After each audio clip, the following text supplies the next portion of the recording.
Bienvenidos de nuevo a Tarot Teoría y Método. Esta es la segunda clase y hoy, como todos sabéis, se la vamos a impartir telemáticamente, no queda otra, así que vamos a disfrutar de esta clase online.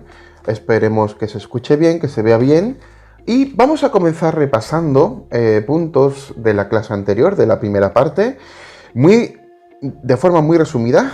Vamos a empezar diciendo que el tarot es un manual de instrucciones, dijimos eso, ¿vale? Y que consta de 78 cartas y que tiene una arquitectura propia. Ese manual de instrucciones está meticulosamente formado para poder exponer respuestas de forma técnica y metódica.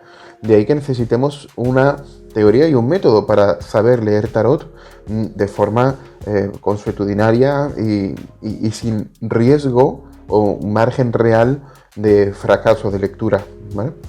También dijimos que en el tarot hay una división de arcanos mayores y menores y que esa división responde a la propia naturaleza tanto del ser humano como de la formación de la creación del cosmos, o como lo queramos llamar, del universo o de la creación, ¿no?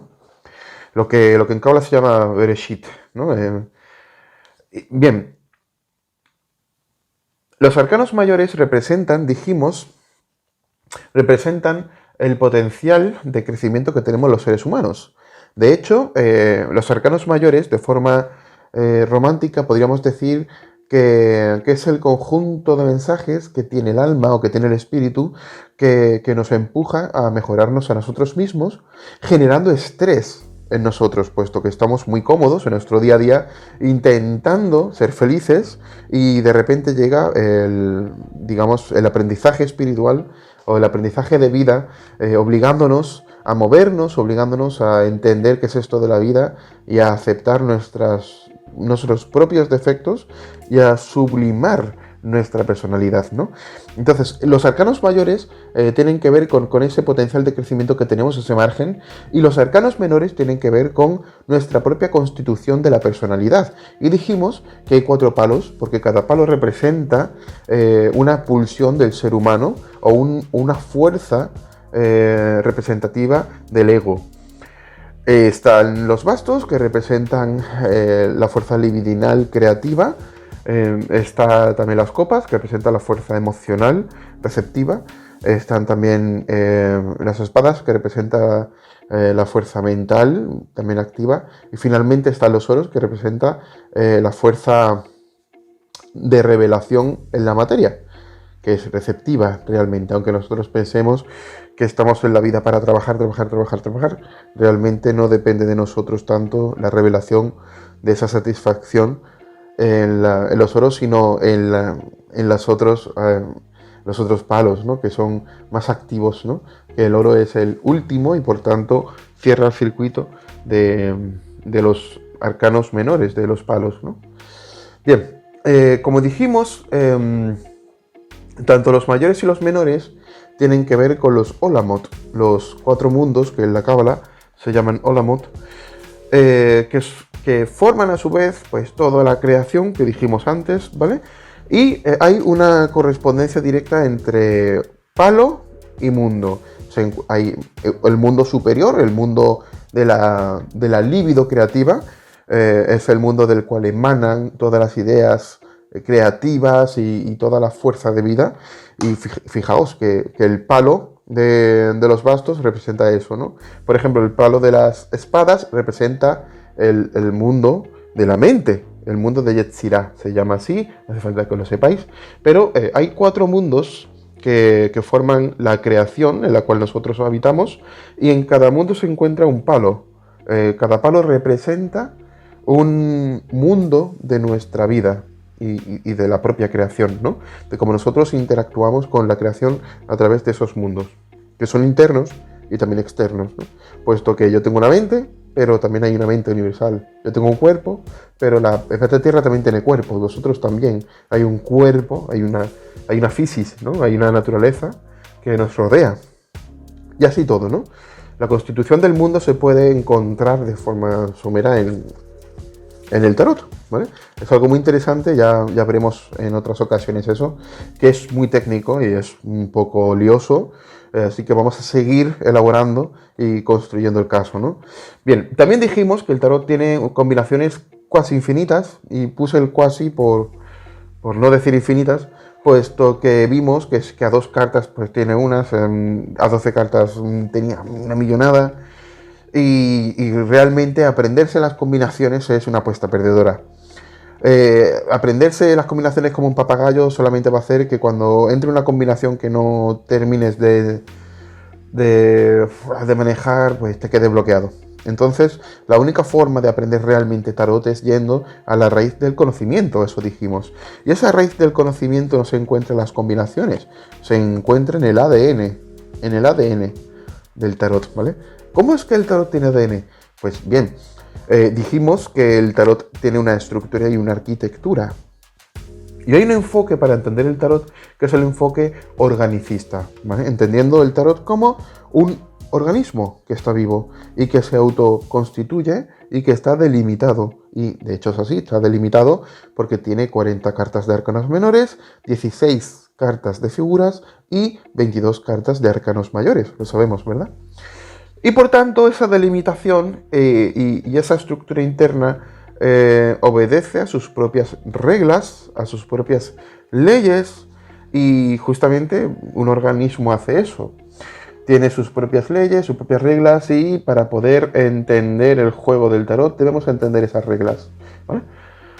En la clase de hoy vamos a ver 8 reglas, 8 principios del tarot. Nosotros ya vimos 2.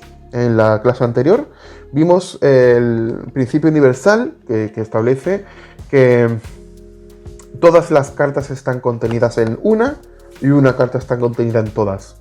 Hay una interconexión entre las cartas, entre los arcanos, de tal forma que si yo tiro desde el 1 de bastos, ponte tú, empiezo a tirar y puedo llegar a cualquier carta del tarot, ¿vale? Y de interconexión, puesto que es un organismo que está vivo, se retroalimenta, al igual que en el cuerpo físico, ponte tú, que es un organismo vivo, si funciona mal el cerebro, pues puede funcionar mal los músculos también, ¿no? Puede haber una mala respuesta motora. ¿Qué tiene que ver la respuesta motora con el cerebro? Pues muchísimo, muchísimo, aunque a priori pensemos que una cosa y otra no tienen nada que ver, ¿no? O podemos perder la vista simplemente pues, por tener una infección. ¿Qué tiene que ver una infección con la vista? Pues eso es un organismo vivo y que responde a múltiples sintomatología y signos, ¿no? Cuando tiene una afección. Y también le pasa esto al tarot. El tarot es un organismo y debemos entenderlo con mucho mimo como un cuerpo que autoobedece sus reglas y se inmuniza, intenta ser autoinmune. ¿Por qué decimos esto? Porque si nosotros forzamos al tarot a que nos diga cosas que no nos dice, no lo vamos a conseguir. El tarot obedece a sus propias reglas, ¿ok? Eso es muy importante, ya que muchas veces queremos leer una cosa, nos dice otra y intentamos forzar la circunstancia y no se puede en el tarot, no. No somos más listos que el tarot, lo siento mucho. Bien, también hay que decir que el tarot es una herramienta, tampoco hay que idolatrarla, ¿ok? Somos nosotros los que estamos leyendo el tarot y debemos aprender a manejar la herramienta como quien maneja una herramienta de mecánica, ¿vale? No somos más listos que esa herramienta, lo que quiere decir que tenemos que aprender a manejar esa herramienta, pues igual con el tarot, ¿ok? Bien, dijimos que el principio universal es súper importante, de hecho lo es, porque solo así podemos entender que no hay cartas que no estén interconectadas.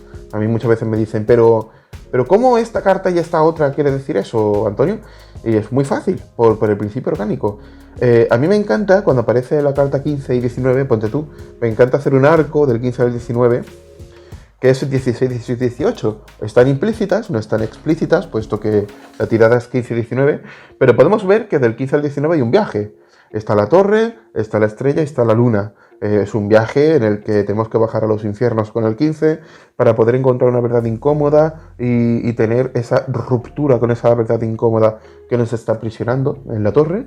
Y finalmente encontrar una verdad interna que nos entusiasme, pero que nos lleve a una etapa de limpieza interna y de autoconstrucción y de retiro del mundo, que es la luna, ¿no? Estrella con luna. Y de alguna forma entender que nos estamos engañando a nosotros mismos y que queremos una verdad nueva, que la encontramos en el sol. Cuando aparece ya el sol, ¡pah!, todo se ilumina, ¿no? Pues a mí me gusta mucho establecer ciertos juegos que responden al principio universal, ¿no?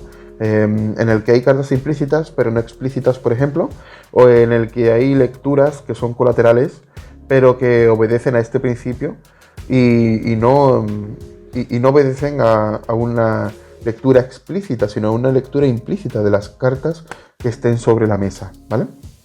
Dijimos también que hay un principio receptivo y activo. Hay cartas que son receptivas al cielo, que son las cartas del primer grado decimal de arcanos mayores. Del 1 al 9, en arcanos mayores encontramos personajes que están en la tierra y que buscan inspiración, buscan suerte, buscan que les vaya bien en la vida.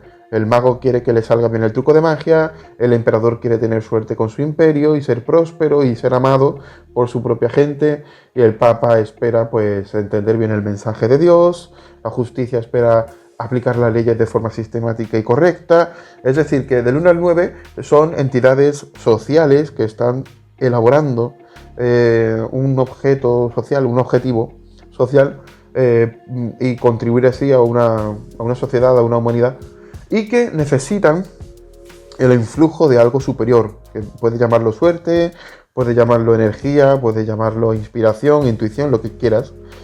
Bien, y del 1 al 9 encontramos ese primer grado decimal de personajes que están actuando en la Tierra, como dijimos, y hay cartas que son activas a la Tierra, que son del 11 al 20.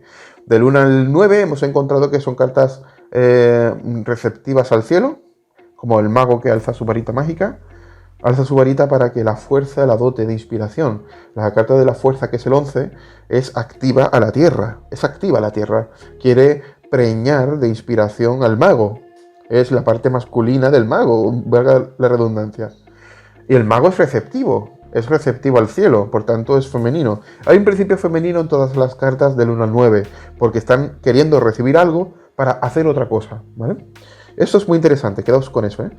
Y del 11 al 20 hay un principio activo hacia la Tierra, porque están intentando dar algo. La fuerza está intentando dar inspiración y fuerza, valga la redundancia, al mago, pero es que la estrella está vertiendo aguas en sus cráteras para que el carro que está abajo pueda recibir ese agua, que ese agua simboliza la pureza de las emociones y del pensamiento para estar en consonancia con una buena actividad, ¿no? Tener claro qué hacer, a dónde ir, dónde está la suerte, dónde está el dinero, dónde está la bondad, ¿no? Dónde está el buen encuentro, ¿no? Si tenemos que decidir entre dos amantes, ¿cuál es el amante correcto? Pues la carta de la estrella te lo dice, ¿no? Porque está vertiendo las aguas puras que tienen esa información que no está pervertida, ¿no? Entonces, vemos que está arrodillada hacia abajo. O sea, hay muchas cartas del 11 al 20 que están trabajando hacia abajo. Son muy interesantes, ¿vale?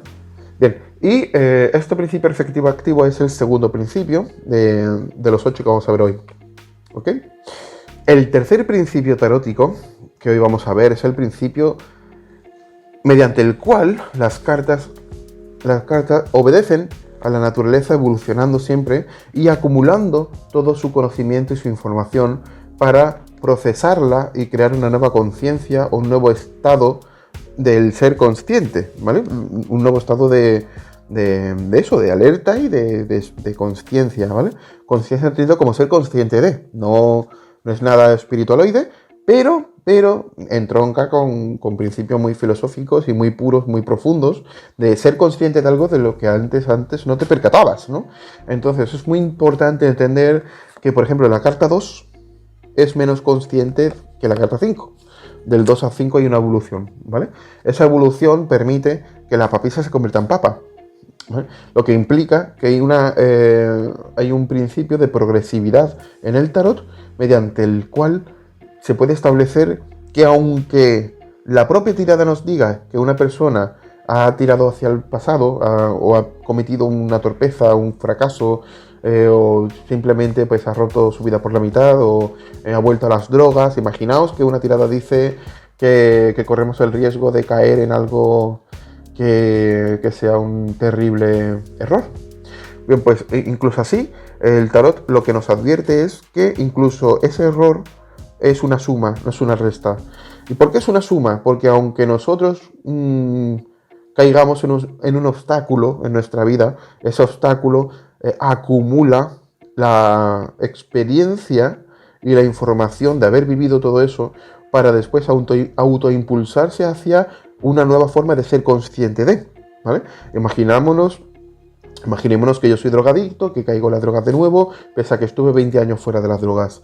El hecho de caer de nuevo en las drogas, aunque en el momento preciso de caer no se sea consciente de, hace que en sumatoria, después de vivir eso, el propio ser, ya esté vivo o muerto, ¿vale? Porque el tarot contempla el alma, contempla las reencarnaciones también, ¿vale? Eso lo hablaremos en otro momento. Ya esté vivo o muerto, ha acumulado el conocimiento de que después de 20 años puede caer de nuevo a las drogas. Y es consciente ahora, es consciente de la vulnerabilidad de sus propias decisiones y de la autodestrucción que puede acometer consigo mismo cuando baja la guardia y pierde el estado de alerta con respecto a aquello que es sujeto de su propia debilidad, ¿vale? Digo sujeto porque no es objeto, es decir, él no controla, le controla la droga es sujeto y él es el objeto, ¿no? Por eso lo digo.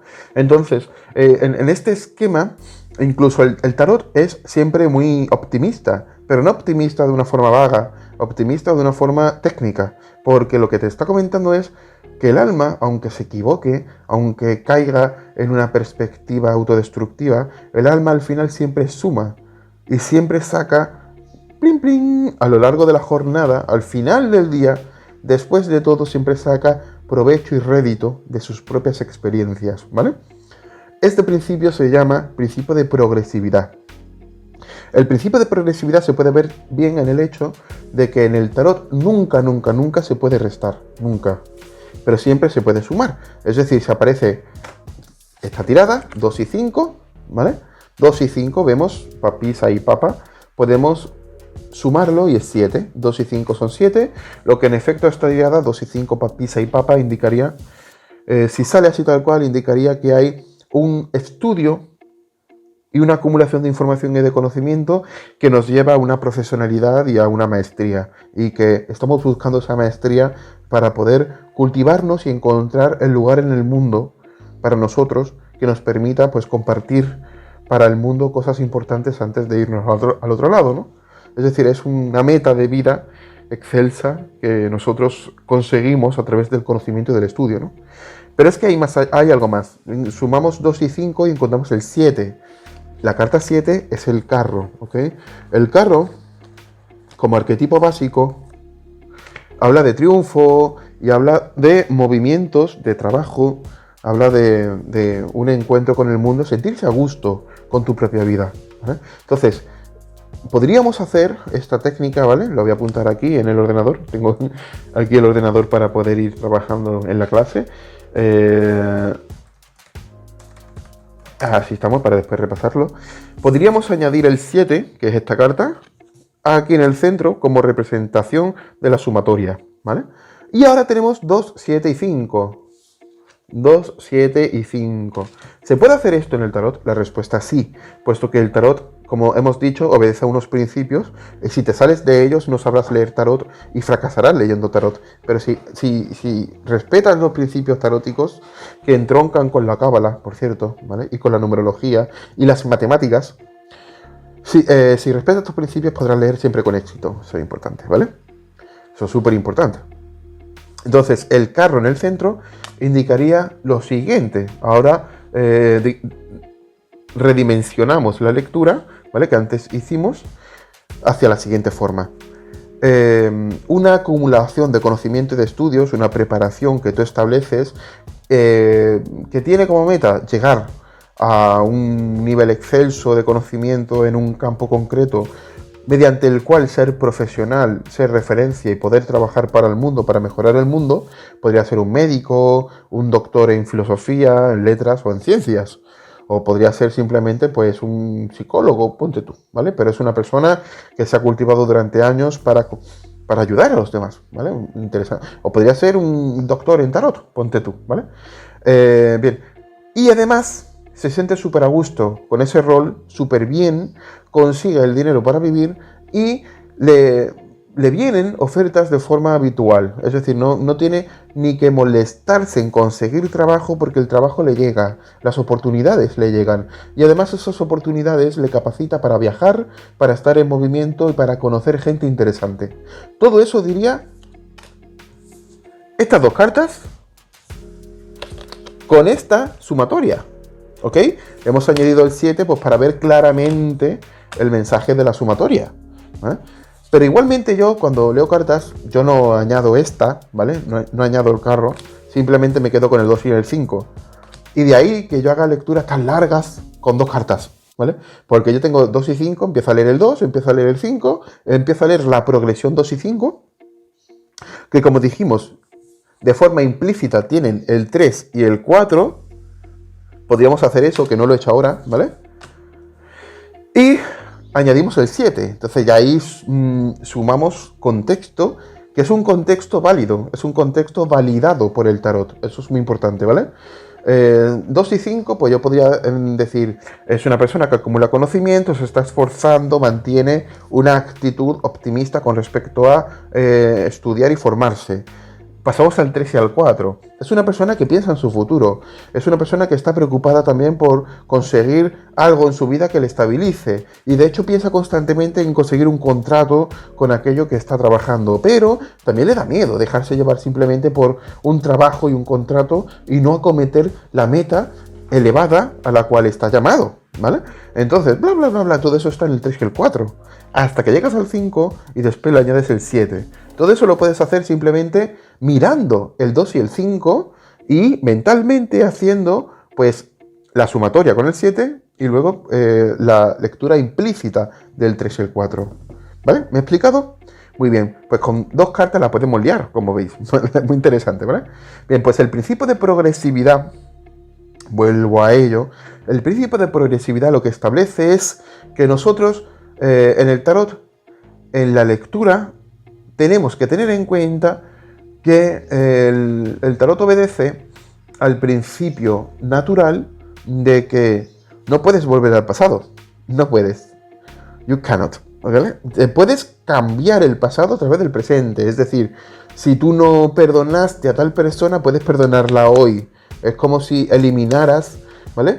Tu karma o aquello que hiciste en el pasado. Imaginémonos que tú le hiciste daño a una persona. Pues cuando tú te arrepientes de corazón y haces lo que está en tu mano para corregir eso, para, por ejemplo, devolver a esa persona la dignidad que le quitaste, ponte tú, estás eliminando eso. Estás eliminando la pátina que había, ¿no? Y es muy importante porque eso es como si eliminaras el pasado, eso es como si cambiaras el pasado, puesto que de repente en el presente eso ya no sucedió, eso ya no está.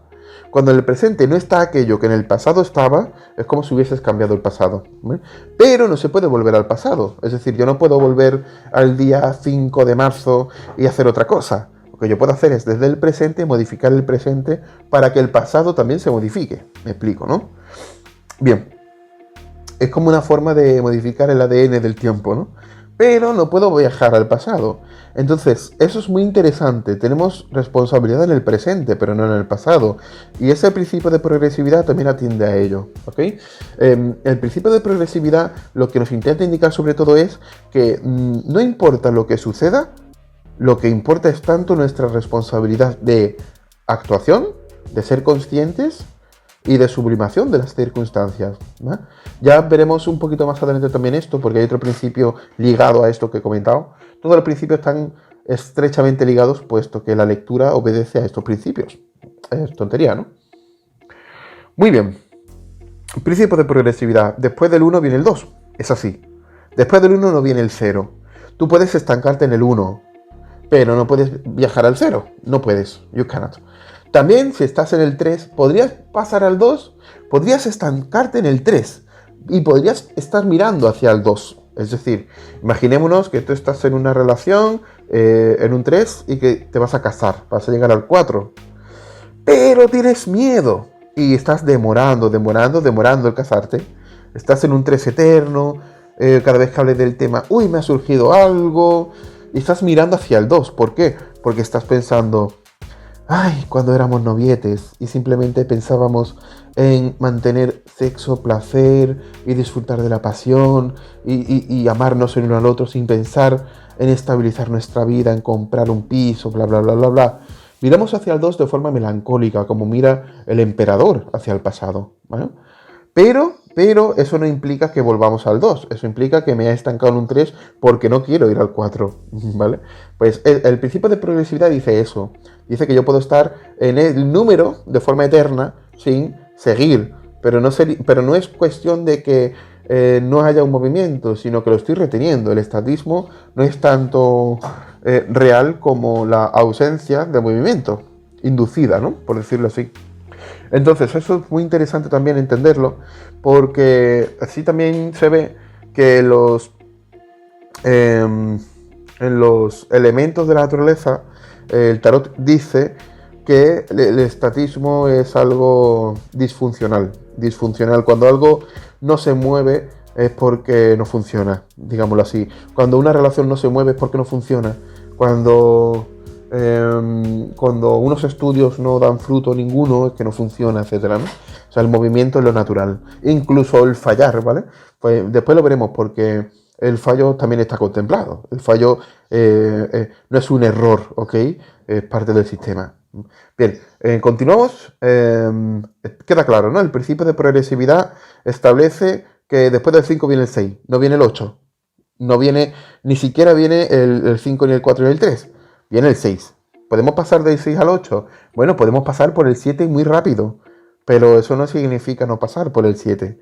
Porque es muy interesante, una relación no puede constituirse en el 4 si no pasa por el 2 y el 3. Nadie mira a una persona en la calle, un desconocido, y dice, perdone señor, ¿se quiere casar usted conmigo? Puede hacerlo, pero se está arriesgando a pasar del 1 al 4 y después encontrar que el 2 y el 3 no existe. Pero también puede ser que diga, ¿te quieres casar conmigo? Digo, ¡uy, sí, señor! Señor desconocido. Y se casan. Ponte tú, son dos desconocidos que se casan. Y resulta que se casan y pasan por el 2, es magnífico, pasan por el 3, es magnífico, y llegan al 4. Pero habrían llegado al 4 después del 2 y el 3, ¿vale? Pues lo que quiero decir es que siempre pasamos por esos números. ¿Por qué? Porque la naturaleza es así, ¿vale? Hay una progresividad y no la podemos evadir, es simplemente pues, una ley natural como tantas leyes existen, ¿vale? Bien, este principio está relacionado con el principio de los 10 grados que veremos más adelante, pero lo voy a explicar después, el principio de 10 grados, porque es bastante complejo, tiene bastante material, ya que hay que explicar todos los números, así que después, ¿vale? Simplemente decir que el principio de progresividad, que es el tercero que hemos dado, está relacionado con el principio de los 10 grados, que es el séptimo que vamos a ver. ¿Ok? Bien, hemos visto universalidad, activo y receptivo, y progresividad.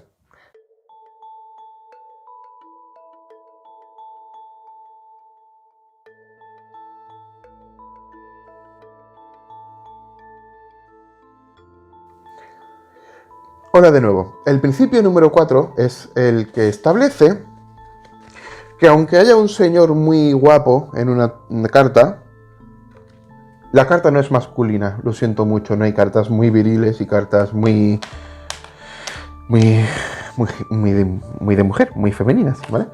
No hay cartas machistas y feministas, el emperador no es un macho, la emperatriz no es una señora dependiente del emperador tonta y débil, para nada, para nada. El mago incluso puede ser una mujer, ¿vale? Eso es un poco extraño, pero es el principio de androginia.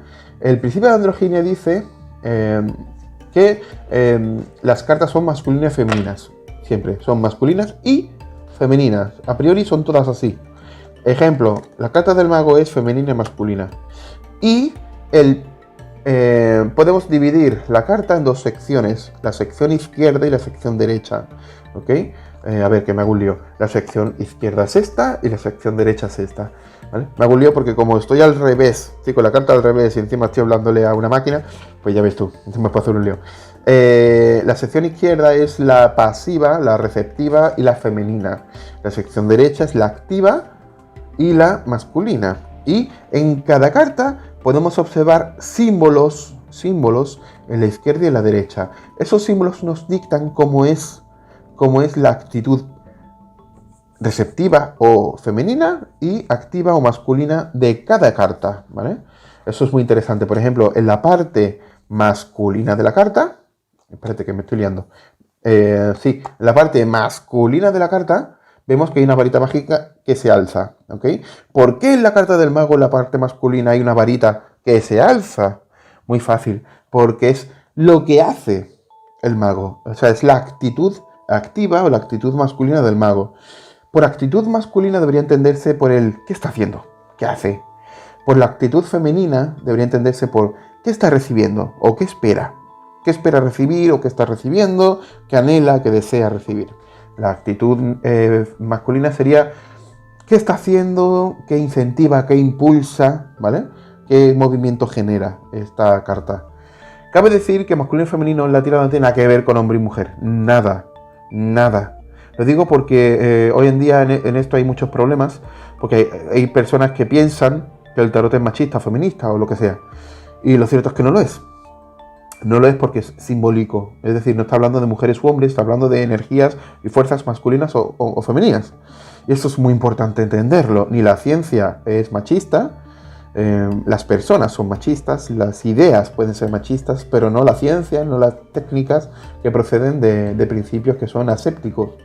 Otra cosa es que nosotros queramos ver eso en una técnica que a priori no obedece a ninguna idea, porque son simplemente principios. Tontería, ¿no? Importante decir que el mago es verdad una figura masculina, pero si te paras a pensar, esto no puede ser una chica con el pelo larguito y tal. O sea, es decir, está muy claro que es un hombre, vale, se llama Le Potelet, pero ¿por qué no? La Potelet, ¿no? Es decir, ¿por qué no pensar que puede ser una mujer? Por mi experiencia, el tarot suele, si es una mujer o un hombre, suele acertar bastante con los arquetipos, es decir, el mago, el arquetipo masculino, ¿no? Pero las cartas no hacen eso, las cartas obedecen a las fuerzas, ¿vale? Por ejemplo, si, ¿cómo es mi hija? Ponte tú, y sale la carta del mago. Pues la carta del mago es una chica muy inquieta que alza su varita al cielo para encontrar la inspiración. Es decir, tu hija está ahora mismo buscando nuevas vías de inspiración para iluminarse, es decir, para hacer cosas en tu vida, en su vida. Está buscando un nuevo trabajo, está buscando una nueva forma de ganarse la vida y de ser autosuficiente y de producir y de encontrar su sitio en el mundo. Pero es un mago, ya tiene un truco de magia, por tanto no parte de cero, sino que es una chica pues, que está en plena búsqueda, pero porque también está encontrando. Puede ser que ya haya empezado los estudios. Y ahí te diría, en efecto, mi hija está estudiando economía. Pues felicidades. Su truco de magia es hacer políticas económicas acertadas para mejorar la calidad económica del mundo y de la gente. Ponte tú, ¿no? Entonces se ve claramente que estas cartas no obedecen a hombre o mujer, obedecen a personalidades, ¿vale? Con esto hay mucha confusión porque a mí me dicen mucho, Antonio, pero si sale el mago y es una mujer, es que ella es lesbiana. No, es tontería, no. Eso, para ver cosas así, primero habría que tener el permiso de la persona, eso es así, no podemos violar la intimidad de la gente si no estamos haciendo algo que no es ético. Y segundo, hay que afinar en la lectura. No podemos leerlo de una forma tan grosera y tan vasta. Tenemos que leer de una forma fina, ¿ok? Bien, continuamos. El principio de androginia. Estamos hablando de este, ¿no? Hay parejas en el tarot que son muy fáciles de ver como emperador y emperatriz. La emperatriz es mujer, el emperador es un hombre. Son arquetipos, ¿vale? Ahí sí son arquetipos más contundentes. El emperador sería el hombre de la casa, sería el patriarca, y la madre sería la mujer de la casa, sería la matriarca. Si aparece la emperatriz representando un hombre, hablaría de un hombre de la casa que tiene una actitud de emperatriz y no de emperador, ¿ok? Actitud de emperatriz, pues tiene que ver con, es la persona consorte de alguien que es un patriarca. Y el patriarca podría ser hombre o mujer, depende. Puede ser una mujer que actúa con esa energía masculina, porque la energía masculina hemos dicho que es la de yo lo hago todo, yo me encargo todo, soy una madre modelo, soy una mujer que tira para adelante. De hecho, hoy en día ese arquetipo se ve mucho, ¿no? La mujer, ¿cómo se dice? Mujer todoterreno, no, la mujer, la madre, la supermadre, ¿no? La supermujer. A mí eso me parece muy machista eso de ahora la mujer tiene que ser supermujer. O sea, hemos pasado de ser, ahora la mujer tenía que ser pues la señora de la casa y ahora tiene que ser la supermujer. La mujer tiene que ser lo que ella quiera, en su libertad suprema y punto, ¿vale? Entonces, el tarot también obedece eso. El tarot está diciendo que la mujer tiene que ser lo que ella quiera. Si es una super mujer que trabaja en casa, trabaja fuera, lo hace todo, tendría más, ¿vale? Una función de emperador. ¿Por qué? Porque en el tarot el emperador es el que toma la decisión en el imperio y la emperatriz es la señora que está con el emperador, que actúa recibiendo los dones del emperador, pero que ayuda a que el emperador esté bien de la cabeza, porque la emperatriz es la persona que está al lado del emperador aconsejándole de forma buena y estando ahí dándole apoyo moral y recibiendo el poder del emperador y de alguna forma iluminando ese poder. El emperador sin la emperatriz se convertiría en un hombre cruel, en un hombre chungo. Y la emperatriz es el contrapeso del emperador. Le da esa fuerza femenina poderosa que el emperador necesita, ¿vale?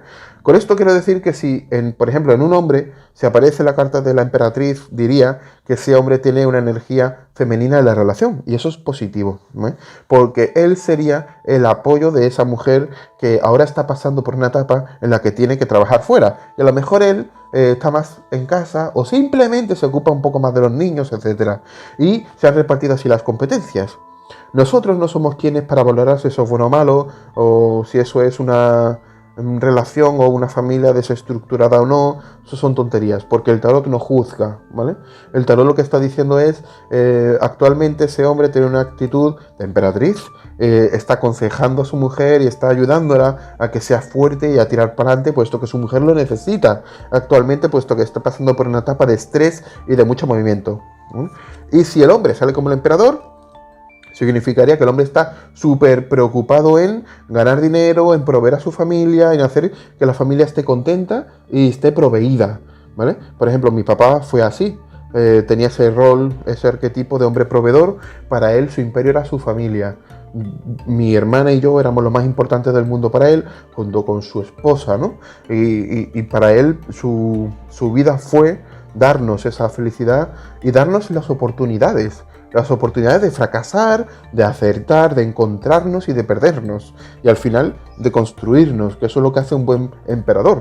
El buen emperador no obliga a que sus hijos sean de una forma. El buen emperador le da espacio al hijo para que el hijo se construya, para que el hijo se entienda a sí mismo, para que el hijo se encuentre y finalmente sepa quién es.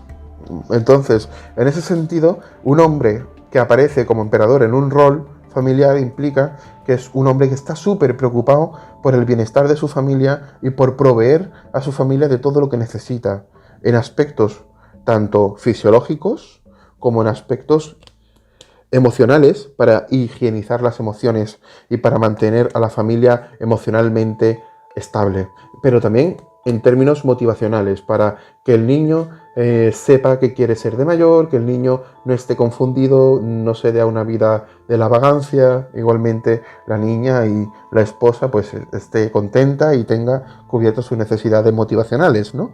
Que también podrían llamarse espirituales, pero bueno.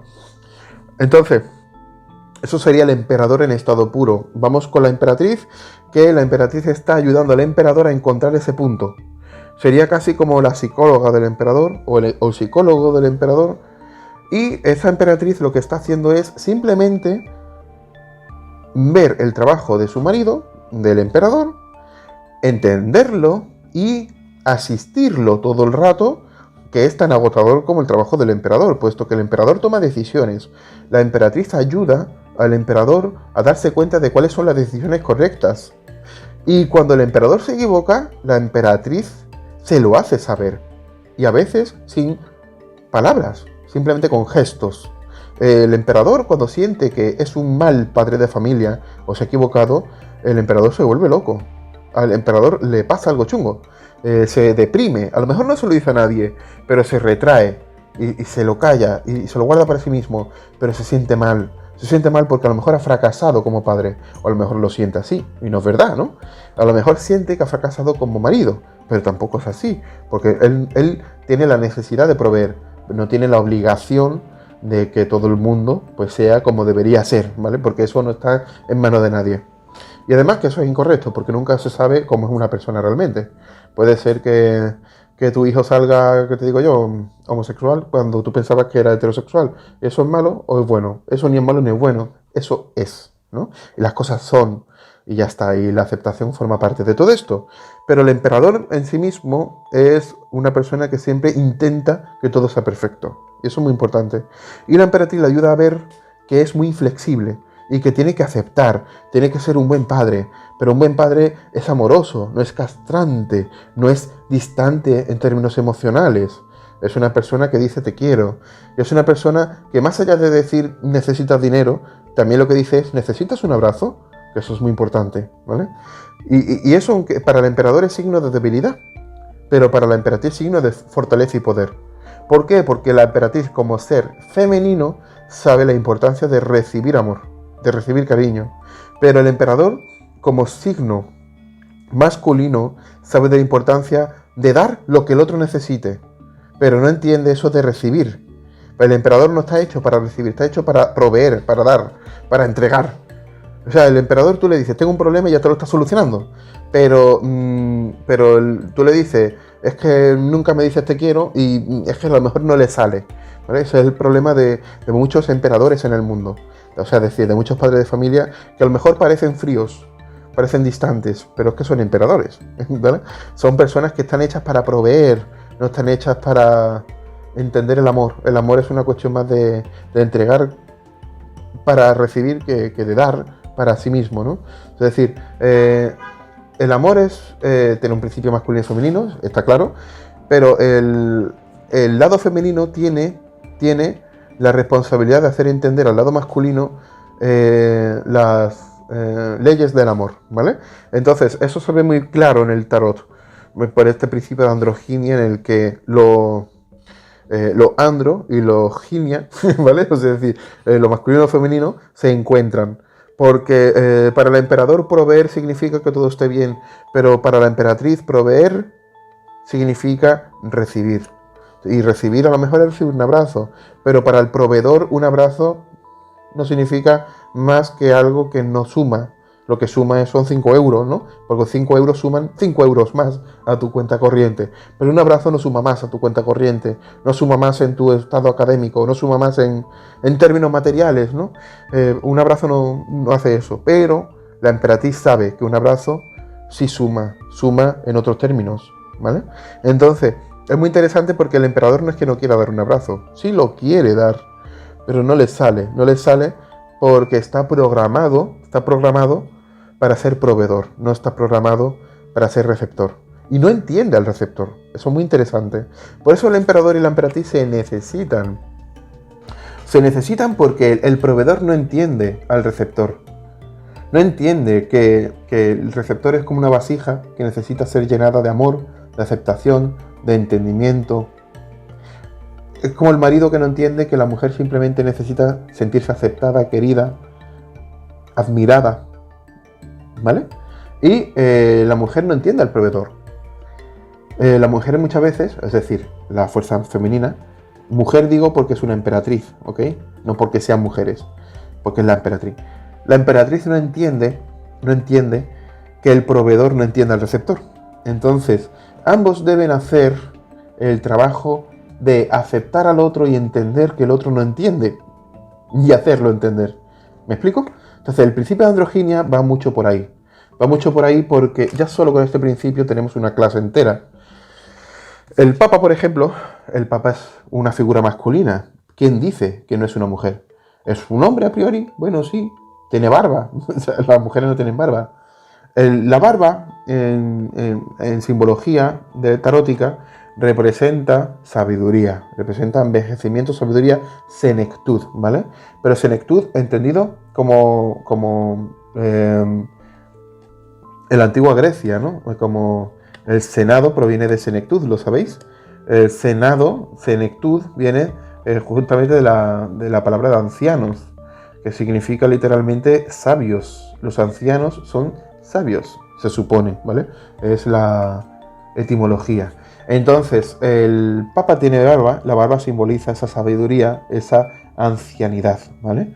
Esa maduración. Y es muy interesante, porque aquí podemos aplicar de nuevo el principio de andrógino, en todas las cartas podemos, ¿vale? Pero aquí podemos, es la primera que tenía en mano, hemos visto emperador y emperatriz, y el Papa es una carta muy importante. Es, junto con la papisa, pues la segunda pareja importante del tarot, digámoslo así, ¿no? Entonces, el Papa, en su principio izquierda y derecha, vale, está en la izquierda y está en la derecha. Tenemos su principio masculino, está haciendo una llamada al cielo, ¿vale? ¿Veis? El bastón que tiene, que simboliza, este bastón simboliza la menorá, eso ya lo hablaremos en otro día. La menorá simboliza tener el control de todas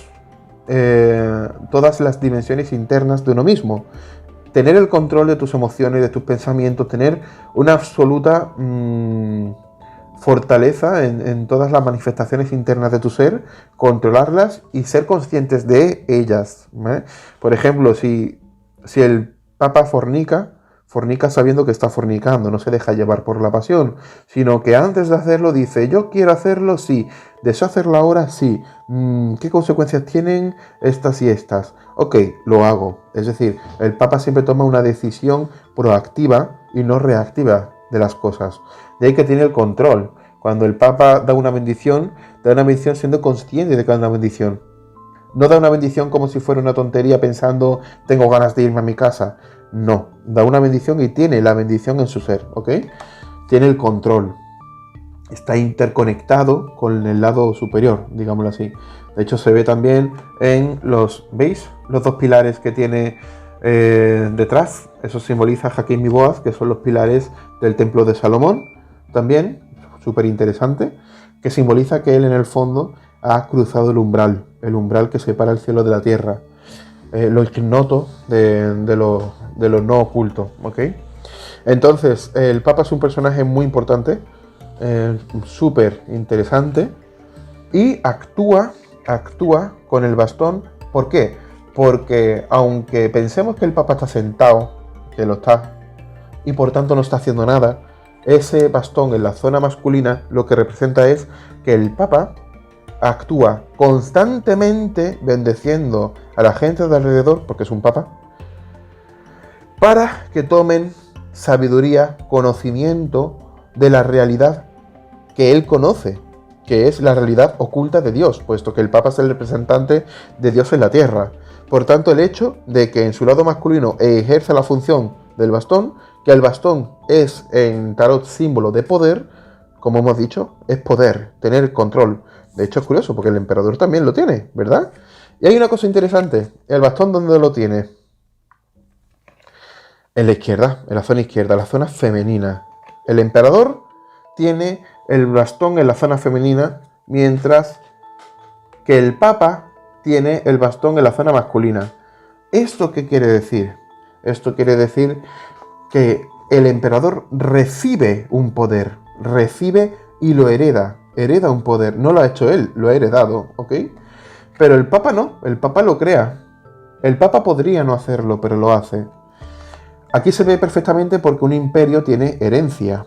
O sea, es decir, un rey deja una herencia a su príncipe y el príncipe se convierte en rey. Entonces aquí vemos precisamente, es cierto, en la carta del emperador el poder se hereda, es cierto. Si por ejemplo un papa fallece, el hijo pasa a ser el padre de familia, hereda la casa, hereda las cosas y de alguna forma hay una repetición de la tradición, lo cual no es malo, tampoco que sea bueno, simplemente es un hecho, ¿vale? Y esa repetición de la tradición tiene una trampa y un tesoro, un lado positivo y otro negativo.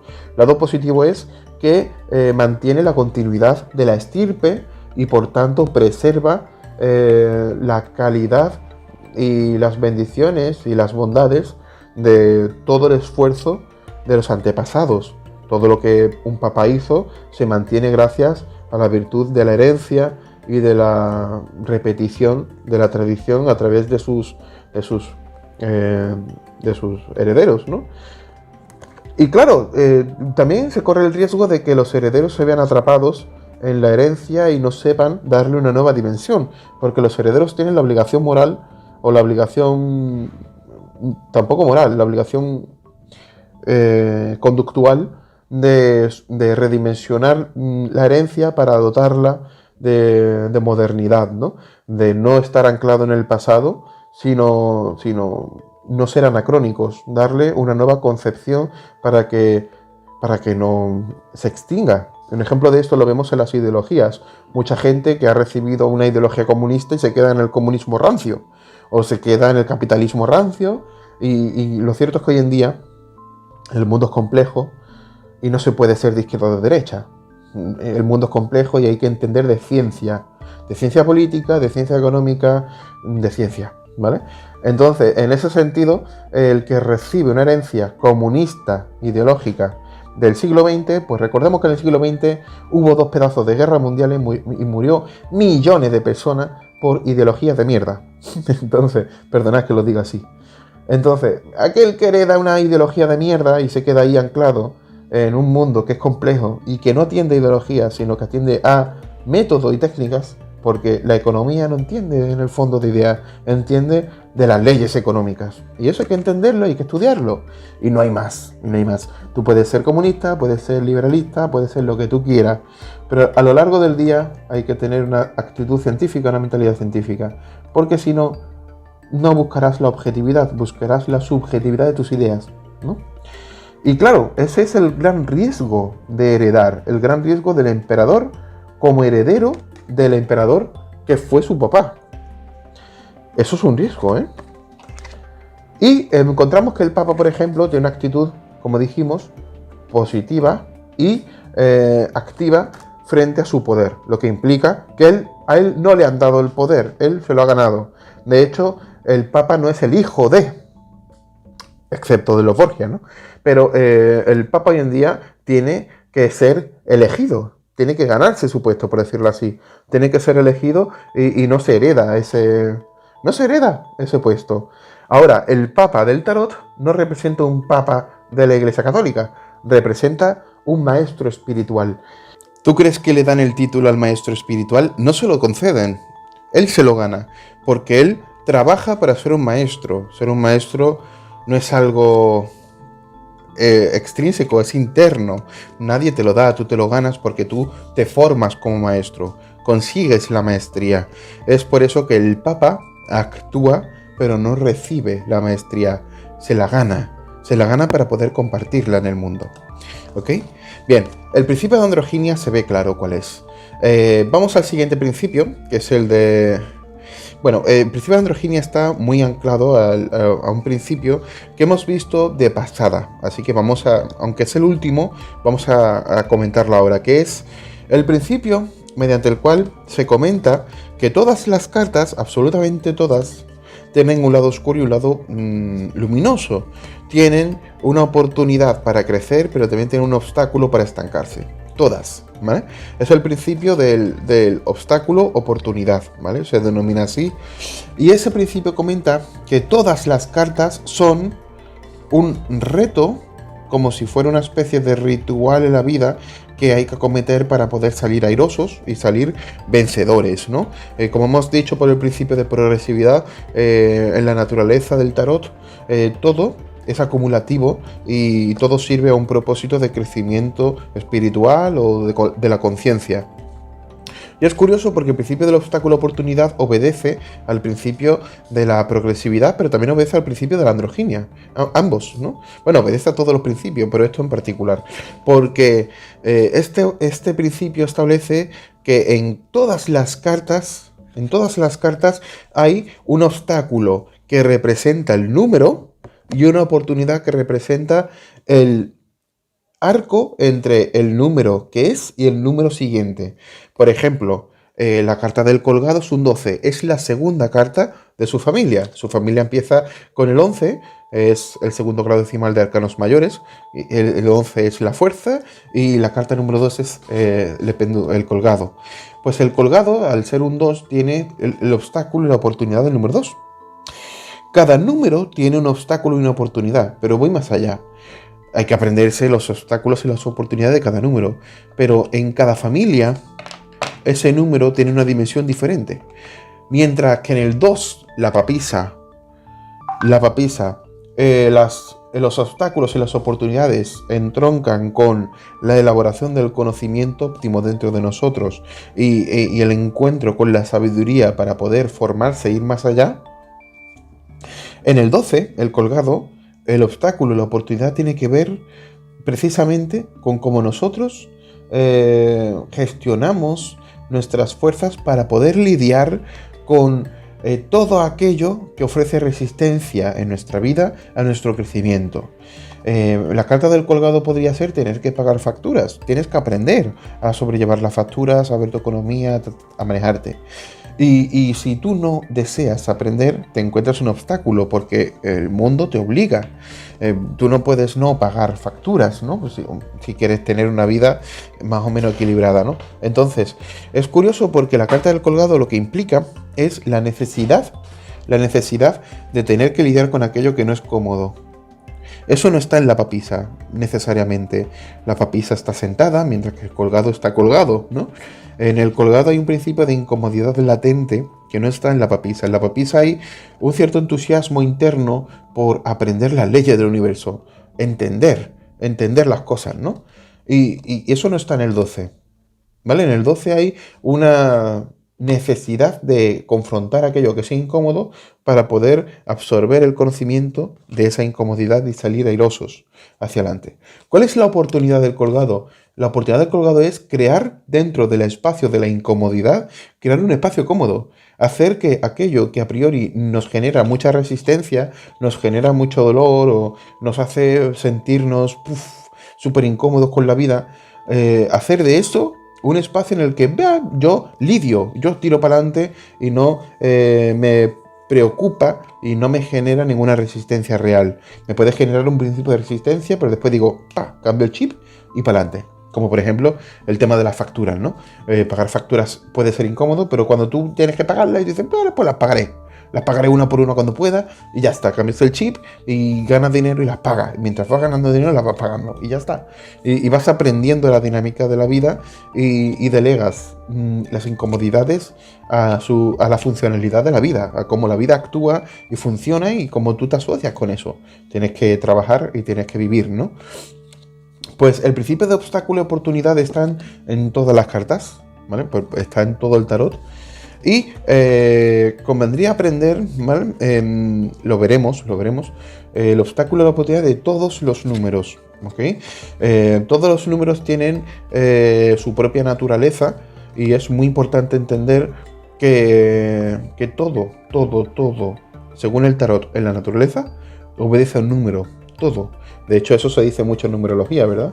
Hay procesos que están en un 1, procesos que están en un 5, en un 8, y la propia naturaleza del número implica cómo es el proceso, dónde se encuentra el proceso, cuál es el obstáculo, cuál es la oportunidad, hacia dónde va y de dónde viene. Ejemplo, si está en un 8, viene de un 7, va hacia un 9, tiene los obstáculos del 8, las oportunidades del 8, ¿vale? Y tiene la naturaleza del 8. Eso es muy importante entenderlo. Bien, también obstáculo y oportunidad, Jodorowsky lo llama trampa y tesoro. Es muy interesante esto. Me gusta mucho llamarlo trampa y tesoro, porque es muy poético, ¿no? Todo número y toda carta tiene una trampa y un tesoro. ¿Cuál es la trampa y el tesoro, por ejemplo, del emperador? Ya que estamos hablando del emperador y del papa tanto, vamos a seguir con ese ejemplo, ¿vale? Además que son cartas muy arquetípicas del tarot, así que vamos a ir con ellas de nuevo. Bien, el emperador, por ejemplo, ¿qué ¿Qué obstáculo tiene? Lo hemos dicho, se puede prever. El obstáculo de anclarse en el pasado. Está mirando hacia el pasado y recibe la tradición y puede estar obsesionado con la tradición. Eso le genera una falta de flexibilidad en sus propias acciones y en su entendimiento del mundo. Hemos visto el ejemplo del ideólogo, de la persona que está anclada en el siglo XX viviendo en el siglo XXI, ¿no? Eso es el obstáculo principal del emperador. También volverse frío, volverse rutinario, volverse aburrido, ¿no? Una persona que es absorbida por sus propias obligaciones, puesto que es un patriarca y tiene que proveer, se vuelve distante, frío, aburrido, ¿no? Una relación en un 4, en un emperador, podría indicar que la relación está formada y ya está en la etapa en la que simplemente viven juntos y hacen vida y ya empiezan a aburrirse uno del otro, ¿no? Se pasó la etapa del noviazgo en la que, todo era mejor, ¿no? Y el 5, el papuchi, el papa, ¿vale? El papa tiene el obstáculo de ser un maestro, que parece que eso no tiene obstáculo, pero sí lo tiene, porque un maestro está reclamado en todo momento por gente, y es un elemento visible en la sociedad y tiene obligaciones de maestría. Tiene que salirse de sí mismo y no hacer lo que le apetece, hacer lo que los demás necesitan y demandan, ¿vale? Y eso, aunque parezca una tontería, es un obstáculo para el Papa, puesto que el Papa solo quiere, en el fondo, aprender, cultivarse, hablar con Dios para después compartirlo, ¿no? Pero el Papa es un líder espiritual, un líder que tiene mucha responsabilidad, y eso es un obstáculo para él. ¿Cuál es la oportunidad del Papa? Pues hacer un cambio en el mundo, ¿no? Tener justamente, el obstáculo de la oportunidad es lo mismo, porque él tiene mucho liderazgo social y puede hacer un cambio en el mundo, pero al tener mucho liderazgo social, cualquier fracaso o error estigmatizaría su figura y eliminaría su reputación. Entonces, es curioso, pero como un solo elemento puede ser un obstáculo y una oportunidad, ¿no? Es así, y dependiendo del contexto puede ser contraproducente o no, ¿vale? Luego tenemos, hemos hablado también de los números, ¿vale? Es muy importante. Se ve que los números, como dijimos en la clase anterior, los números son el ADN del tarot. Y eso es muy interesante, puesto que gracias a los números el tarot puede tener un código genético, puede entenderse bien, ¿no? Bien, el principio de los 10 grados es el séptimo principio. Digo que es el séptimo porque nosotros dimos los 4 primeros: universalidad, activo receptivo, progresividad y androginia. Luego dimos el octavo, que es obstáculo, oportunidad, que es el que acabo de decir, que hemos dado 5. Y ahora voy a dar el 7, porque los estoy interconectando, ¿vale? Aunque este sería el sexto que doy. Faltan 2 más, ¿vale? Bien, el principio de los 10 grados, se le denomina así, establece que hay 10 grados numerológicos que dominan el tarot, que es el ADN del tarot, ¿vale? Hay 10 grados numerológicos. Bien, fácil. 1, 2, 3, 4, 5, 6, 7, 8, 9, 0, ¿vale? 0 entendiendo como un 0 más 1, 10, ¿vale? El 10 es un 1 y un 0, pero sigue siendo un 1. Pero el 0 está presente, por tanto es un grado, ¿vale? Aunque haya 9 números básicos, hay 10 grados, ¿vale? Bien, los 3 primeros grados establecen el triángulo cardinal, ¿vale? Esto es algo complejo, vamos a hacer otro vídeo hablando de eso. Los 10 grados están estructurados dentro de sí mismos en 3 fases, ¿vale? Están el 1, el 2 y el 3, el 4, el 5 y el 6, el 7, 8 y 9, 0, ¿ok? Esos son los 3, son 10 grados que están en 3 fases o etapas, y vamos a ver las 3 fases. Primero vamos a explicar las 3 fases, luego vamos a entrar en cada fase, ver los números y explicar los números, ¿ok?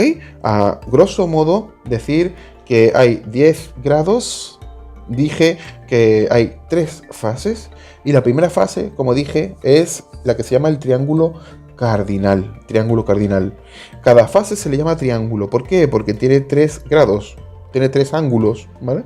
De hecho, se representa gráficamente con el triángulo. 1, 2, 3. ¿Vale? 1, 2, 3. ¿Por qué se representa con el triángulo?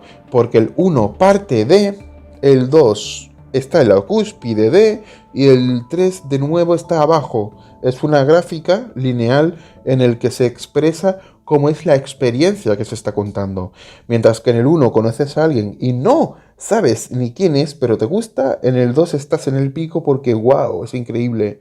Y ya en el 3 terminas la primera etapa, porque en el 3 sois oficialmente novios. Entonces ya se cierra la primera etapa llamada cardinal. La etapa cardinal es la etapa en la que tú te metes en algo, en la que tú te adentras a algo, ¿vale? Entonces, como te estás adentrando en un noviazgo con esa persona porque la estás conociendo, en el 3 se ve perfectamente que se termina, ¿vale? Y se termina además sin energía, porque ya no tiene energía la etapa cardinal.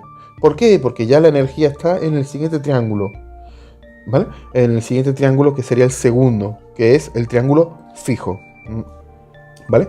El triángulo fijo establece que la situación por fin ha creado una solidez y va a ser en el tiempo, va a ser sostenible en el tiempo. Cuando tú ya eres novio de alguien, ya forma parte de tu historia para siempre. Ya lo conocen tus padres, tu familia, tu gente, etcétera, ¿no? Entonces, ya no es alguien que puedes decir, nah, no era nada para mí. No, es una novia o un novio. Entonces, ahí estás en la etapa fija, ¿vale? En la fase fija, que es la segunda, después de la cardinal, en la fase fija ya las cosas se vuelven serias. Y se vuelven tan serias que la etapa lúdica de juego, de pasión, de entusiasmo, ya se desgasta, ya no existe. Ya estás en el 4 y en el triángulo fijo, el 4 comienza con mucho entusiasmo por crear algo real, crear una familia, crear una gran, un gran noviazgo, ¿no? Una gran pareja. Y llegamos al 5 y en el 5 ya estamos en la cúspide. Somos una familia, tenemos un hijo, hemos casado, estamos súper guay. Pero cuando estamos en el 6 vemos que hemos terminado el triángulo y estamos en lo bajo.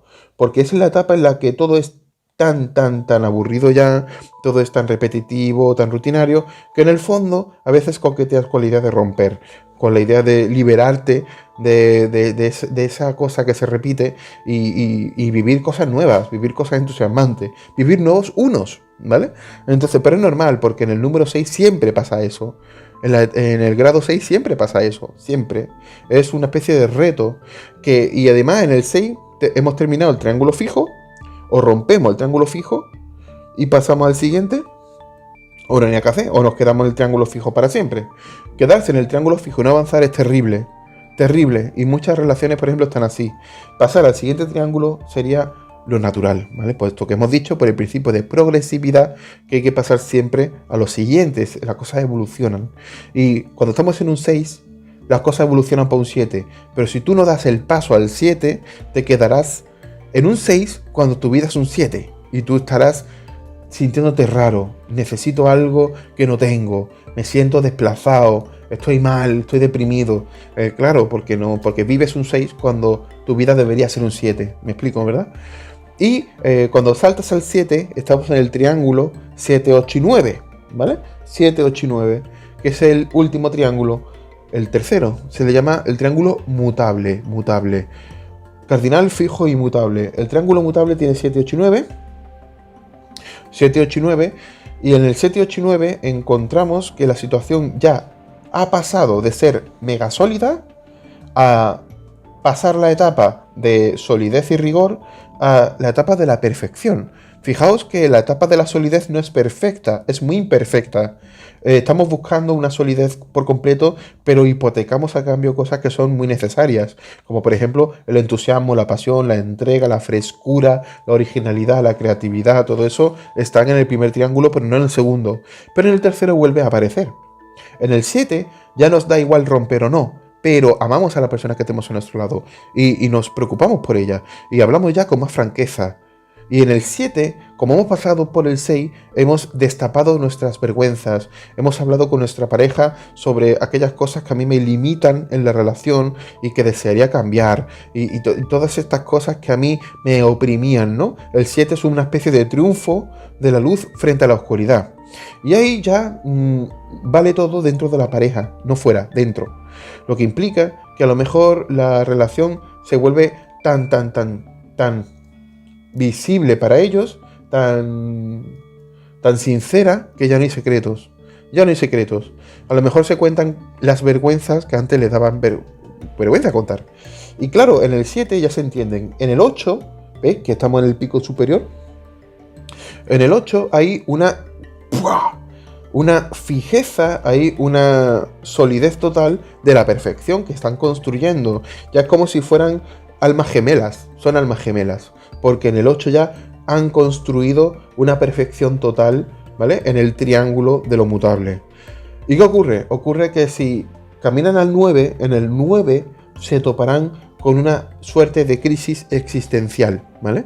Que normalmente cuando una relación llega al 9, sienten la necesidad no tanto de romper, sino como de pasar página. Como, ok, ya hemos vivido todos estos números, tú y yo, hemos pasado todos los grados, estamos en el 9º grado, y cuando estás en el 9º grado, necesito otras cosas en la vida. Pero no tanto porque tú me aburras, tú no me aburres, es como que yo ya he vivido todo lo que tenía que vivir contigo. En el 9 es la sensación y la necesidad de tener que vivir nuevas cosas porque ya hemos superado la pareja que hemos tenido, la hemos superado por parte de ambos, ¿no? Y en el 9 no se trata de romper, se trata de sublimar. Sublimar quiere decir que puede ser que lleven 40 años juntos las personas y que se sublimen, se amen para siempre y no vayan a romper nunca. Son marido y mujer y se aman y todo eso. Pero en el 9, el tipo de relación que tienen no tienen ninguna necesidad, no dependen el uno del otro en términos emocionales.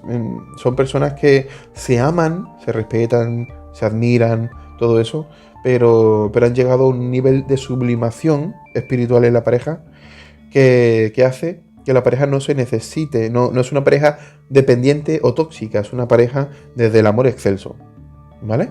Entonces, esos son los 9 grados primeros y luego hemos dicho que hay un décimo, porque son 10 grados. El grado décimo se sale de todos los triángulos, no tiene triángulo, porque el grado décimo rompe los triángulos, los rompe, ¿vale? Cuando el 9 pasa al 10, la relación ya deja de existir y ya las dos personas sienten de forma natural, no hay relación, no somos pareja. Ya han pasado 45 años y ya no somos pareja. Entonces, ahí deben decidir cómo actuar. Pero es como si de repente los triángulos se rompen. Ya han vivido todo eso. Es como si hubiesen acabado con ese ciclo. El ciclo se ha cerrado. Ya siento que ya no hay nada entre tú y yo.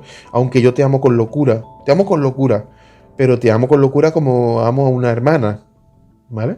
Entonces es como la sublimación el 9 y el cierre el 10. ¿Ok? Bien. Continuamos, como dije antes, hace mucho tiempo. Continuamos con el siguiente vídeo que va a explicar los 10 grados de otra forma. ¿Vale?